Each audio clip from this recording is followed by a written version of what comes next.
So first we've learned how to hold up our fingers in specific ways in African finger counting to mean numbers between 1 and 10 and so on.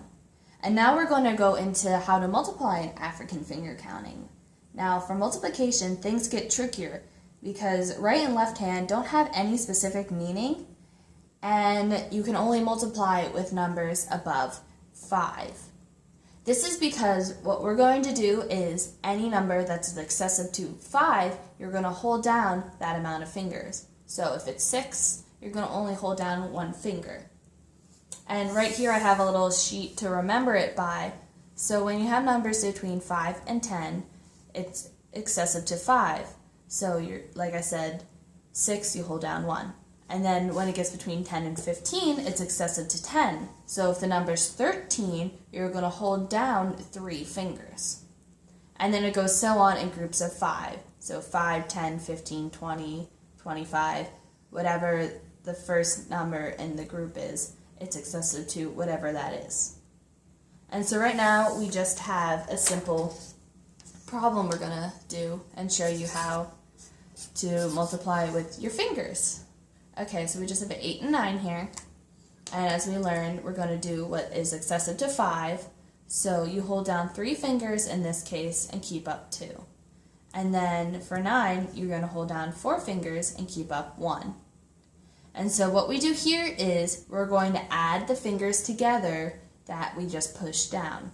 So we have 1, 2, 3, 4, 5, 6, 7. So I'm going to write this to remember this. So 3 plus 4 equals 7. And then with the fingers we have remaining, we are going to multiply these together. So 1 times 2 just equals 2. That's easy. And then the next step, which these two steps are really reversible, but the next step is what you have to do first, or third in this case. And that 7, you're going to times it by 10. And this goes back to this rule because what we do is any numbers between 5 and 10 are multiplied by 10 for the numbers excessive that we hold down.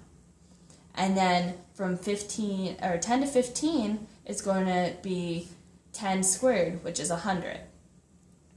And then for 15, it's 15 squared, which is 225.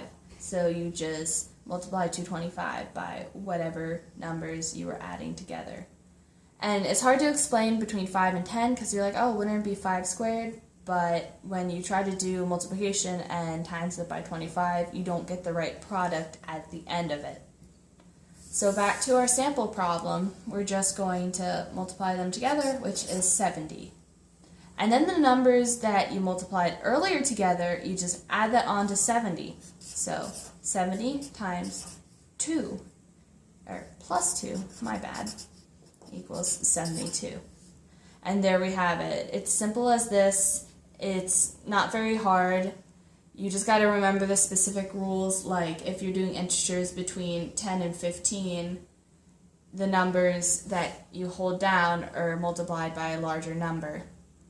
And I hope this helps you when you're doing the problems yourself. And if you have any questions, don't forget to ask us in the D2L discussions when you're doing the homework.